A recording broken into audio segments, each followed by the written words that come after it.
Today, August 15th, is the 75th anniversary of VJ Day, or Victory over Japan. On this day, 75 years ago, the Empire of Japan officially surrendered, ending World War II for the United States. Now, to celebrate and honor that day, tonight I share with you a story about one man's journey to learn more about his own father and a Missoula veteran's dogged journey across the world to deliver something sacred that he stole all those years ago. Sometimes the greatest stories begin in the strangest of places. For Joseph Tachovsky, it begins at his father's funeral back in 2011.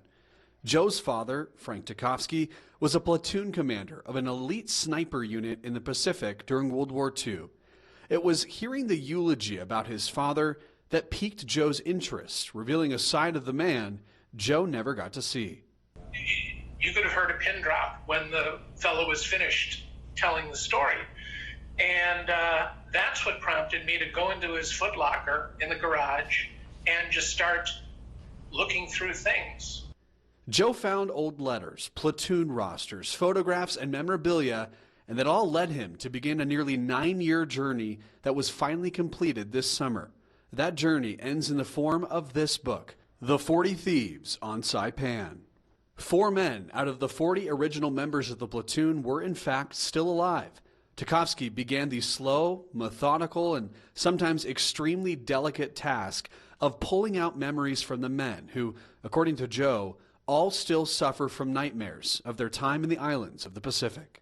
As Bob Smott said, you spend your whole life trying to forget, but you relive it every day for the rest of your life. But not all memories were difficult to live again. The platoon affectionately got the nickname Thieves because they would steal anything from other branches of the military, something, of course, Joe had to ask the survivors about.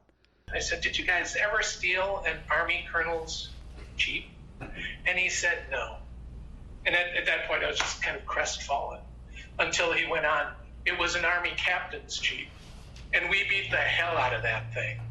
Now, one of the surviving men that Joe interviewed extensively and is featured in the book was Dixon, Montana born and Missoula native Marvin Strombo. Marvin had a fascinating story from his time in combat. He once came upon a dead Japanese soldier on Saipan when something caught his eye. And it's like it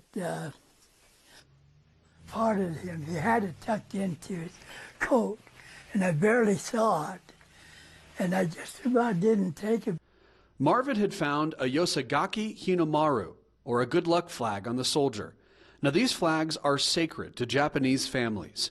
Marvin took the flag, but not to keep it for himself as a thief would. He took it to protect it. And in 2017, Marvin actually traveled back to Japan for the first time to return the flag to the soldier's still living 89-year-old brother. Marvin handed the flag to the younger brother, and he took it to his face and inhaled and said, "You've taken good care of my brother." Marvin Strombo passed away 2 months ago on June 23, 2020. Marvin was 96 years old. Before he died, he gave his now dear friend Joe one more message. As I was leaving, he just pointed to me and said, "Semper Fi." That was a great moment. The 40 Thieves of Saipan is available now on Amazon and Barnes & Noble. It is a fabulous book. We have information and links to find the book up right now on our website.